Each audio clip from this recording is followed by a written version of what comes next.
Renukaswamy murder ಕೇಸ್ನಲ್ಲಿ jail ಸೇರಿರೋ ದರ್ಶನ್ಗೆ ಮತ್ತದೇ ಸೆರೆವಾಸ fix ಆಗಿದೆ. ಇನ್ನು 14 ದಿನ ಶ್ರೀಕೃಷ್ಣನ ಜನ್ಮಸ್ಥಳದಲ್ಲೇ ಎಲ್ಲ ಆರೋಪಿಗಳು ಮುದ್ದೆ ಮುರಿಯುವಂತೆ ಕೋರ್ಟ್ ಆದೇಶ ಕೊಟ್ಟಿದೆ. ಇವತ್ತು ಕೋರ್ಟ್ನಲ್ಲಿ ಏನೆಲ್ಲ ಆಯಿತು ನೀವೇ ನೋಡಿ.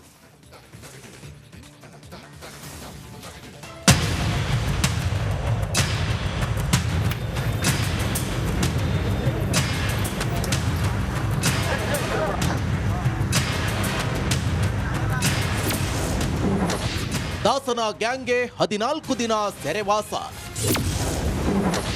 ಆರ್ಥಿಕ ಅಪರಾಧಗಳ ಕೋರ್ಟ್ ಆದೇಶ. ರೇಣುಕಾಸ್ವಾಮಿ ಮರ್ಡರ್ ಕೇಸ್ನಲ್ಲಿ ಮುದ್ದೆ ಮುರಿತಿರೋ ಡಿ ಗ್ಯಾಂಗ್ಗೆ ಇನ್ನೂ 14 ದಿನ ಅದೇ ಜೈಲೂಟ ಫಿಕ್ಸ್ ಆಗಿದೆ. ವಿಡಿಯೋ ಕಾನ್ಫರೆನ್ಸ್ ಮೂಲಕ ವಿಚಾರಣೆ ನಡೆಸಿದ ಕೋರ್ಟ್ ಆರೋಪಿಗಳನ್ನ ಜುಲೈ 18ರ ತನಕ ನ್ಯಾಯಾಂಗ ಬಂಧನಕ್ಕೆ ನೀಡುವಂತೆ ಆದೇಶಿಸಿದೆ.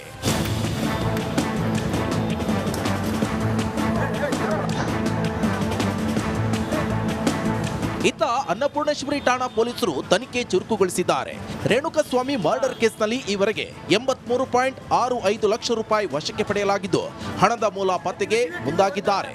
ಸದ್ಯ ಕೋರ್ಟ್ಗೆ ಎಸ್ಪಿಪಿ ರಿಮಾಂಡ್ ಕಾಪಿ ಸಲ್ಲಿಸಿದ್ದು ಅದರಲ್ಲಿ 10 ಹಲವು ಅಂಶಗಳನ್ನ ಉಲ್ಲೇಖಿಸಲಾಗಿದೆ. ರಿಮಾಂಡ್ ಕಾಪಿಯಲ್ಲಿ ಏನಿದೆ ಅಂತ ನೋಡೋದಾದ್ರೆ 83.65 ಲಕ್ಷ ರೂಪಾಯಿ ವಶಕ್ಕೆ ಪಡೆಯಲಾಗಿದ್ದು ಹಣದ ಮೂಲದ ಬಗ್ಗೆ ತನಿಖೆ ನಡೆಸಲಾಗುತ್ತಿದೆ. ತಾಂತ್ರಿಕ ಮತ್ತು ವೈಜ್ಞಾನಿಕ ಸಾಕ್ಷ್ಯ ಪರಿಶೀಲಿಸಿ ಕ್ರಮವನ್ನ ತೆಗೆದುಕೊಳ್ಳಬೇಕಿದೆ. ಆರೋಪಿ ರವಿಶಂಕರ್, ಕಾರ್ತಿಕ್, ನಿಖಿಲ್ ಸೇರಿ ಎಲ್ಲ ಆರೋಪಿಗಳ ಪರೇಡ್ ನಡೆಸಬೇಕಾಗಿದೆ. ಆರೋಪಿಗಳು ಬಳಸಿದ ಮೊಬೈಲ್ ಸಿಮ್ ಪರಿಶೀಲನೆ ಮಾಡಬೇಕು. ಪ್ರತ್ಯಕ್ಷ ಪರೋಕ್ಷ ಸಾಕ್ಷಿಗಳ ಸ್ಟೇಟ್ಮೆಂಟ್ ಪಡೆಯಬೇಕು. ಕೃತ್ಯಕ್ಕೆ ಬಳಸಿದ ವಾಹನಗಳ ಬಗ್ಗೆ ಮಾಹಿತಿಯನ್ನ ಪಡಿಬೇಕು. ಮೊಬೈಲ್ ರಿಟ್ರೀವ್ಗಾಗಿ ಹೈದರಾಬಾದ್ನಿಂದ ವರದಿ ಬರಬೇಕಿದೆ. ಇನ್ನು ಕೆಲ ಆರೋಪಿಗಳ ಮೊಬೈಲ್ ರಿಟ್ರೀವ್ ಆಗಬೇಕು. ಸಿಸಿಟಿವಿ, ಡಿವಿಆರ್ ರಿಟ್ರೀವ್ ಮಾಡಬೇಕಾಗಿದ್ದು ಎಫ್ಎಸ್ಎಲ್ ನಿಂದ ವರದಿ ಬರಬೇಕಿದೆ. ಈ ಹಂತದಲ್ಲಿ ಜಾಮೀನು ನೀಡಿದ್ರೆ ಸಾಕ್ಷ್ಯ ನಾಶ ಸಾಧ್ಯ ಇರುತ್ತದೆ. ಪೊಲೀಸ್ ತನಿಖೆ ಮೇಲೆ ಪ್ರಭಾವ ಬೀರುವ ಅಪಾಯ ಇರುತ್ತದೆ ಅಂತ ರಿಮಾಂಡ್ ಕಾಪಿಯಲ್ಲಿ ಉಲ್ಲೇಖಿಸಲಾಗಿದೆ.